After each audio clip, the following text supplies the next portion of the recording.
வணக்கம். கலங்கி நிற்கும் பாஜக, மோடி பிரதமராவதில் சிக்கல். இது பத்தின முழு விவரத்தை இப்ப நம்ம பார்க்கலாம். 2024 லோக்சபா தேர்தலில் பாஜகவிற்கு மெஜாரிட்டி கிடைக்கவில்லை. 240 இடங்களில் பாஜக வென்றுள்ளது. பாஜக ஆட்சி அமைக்க என்டிஏவில் உள்ள தெலுங்கு தேசம், ஐக்கிய ஜனதா தளம் ஆதரவு தேவை. இதுபோல லோக் ஜனதா கட்சி, சிவசேனா கட்சி ஆகியோர்களின் ஆதரவும் தேவை. இவர்களின் ஆதரவு எல்லாம் இருந்தால்தான் பாஜக ஆட்சி அமைக்க முடியும். இனிமேல் இவர்கள் சொல்வதுதான் சட்டம் என்ற நிலைமைக்கு பாஜகவிற்கு ஏற்பட்டுள்ளது. இந்திய அரசியல் பல எதிர்பாராத திருப்பங்களை சந்தித்துக் கொண்டு இருக்கிறது. குறிப்பாக உத்தரப்பிரதேசத்தில் பாஜக தோல்வி அடைவது, அயோத்தியிலேயே பாஜக மண்ணை கவ்வியது என்று மிகப்பெரிய மாற்றங்கள் ஏற்பட்டுள்ளது. ஒரு காலத்தில் மோடியின் பரம எதிரியாக இருந்தவர்கள் நிதிஷ்குமார், சந்திரபாபு நாயுடு. தற்பொழுது அவர்கள் இருவரின் ஆதரவுடன் ஆட்சி அமைக்க வேண்டிய கட்டாயம் பிரதமர் நரேந்திர மோடிக்கு ஏற்பட்டுள்ளது. மாநில கட்சிகளே வேண்டாம், மாநில கட்சிகளை அழித்து ஒழிப்போம் என்று கூறி சுற்றி கொண்டிருந்த இந்த பாஜக அதே மாநில கட்சிகளிடம் மண்டியிட வேண்டிய கட்டாயம் ஏற்பட்டுவிட்டது. இப்படிப்பட்ட நிலையில்தான் நிதிஷ் மற்றும் நாயுடு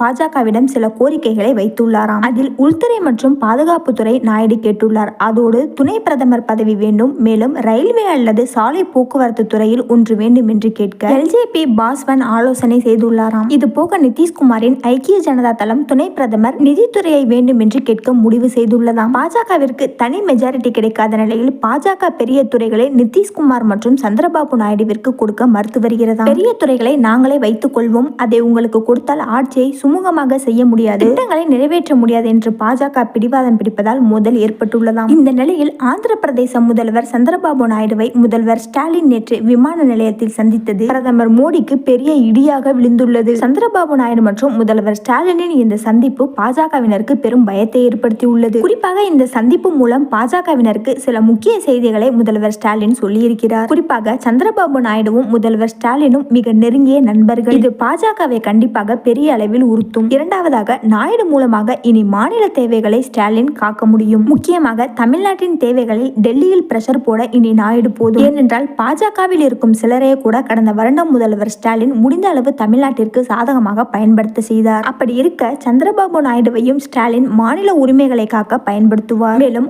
ஆட்சி எப்பொழுது வேண்டுமானாலும் கவிழும் என்ற அச்சத்தை இந்த மீட்டிங் மூலம் ஸ்டாலின் பாஜகவினருக்கு கொடுத்துள்ளார். நாயுடு என் நண்பன் தான், வாழை ஆற்றினால் இவரை இங்கே இழுப்போம் என்ற அச்சத்தை ஸ்டாலின் நாயுடுவுடன் நடந்த சந்திப்பு மூலம் கொடுத்துள்ளார். இப்படிப்பட்ட நிலையில் மோடியிடம் பிரதமர் பதவி தக்க வைக்க முடியுமா என்ற சூழ்நிலை எழுந்துள்ளது. மேலும் எப்பொழுது வேண்டுமானாலும் ஆட்சி கவிழும் என்ற நிலையும் முதல்வர் ஸ்டாலின் மோடிக்கு ஏற்படுத்தியுள்ளார்.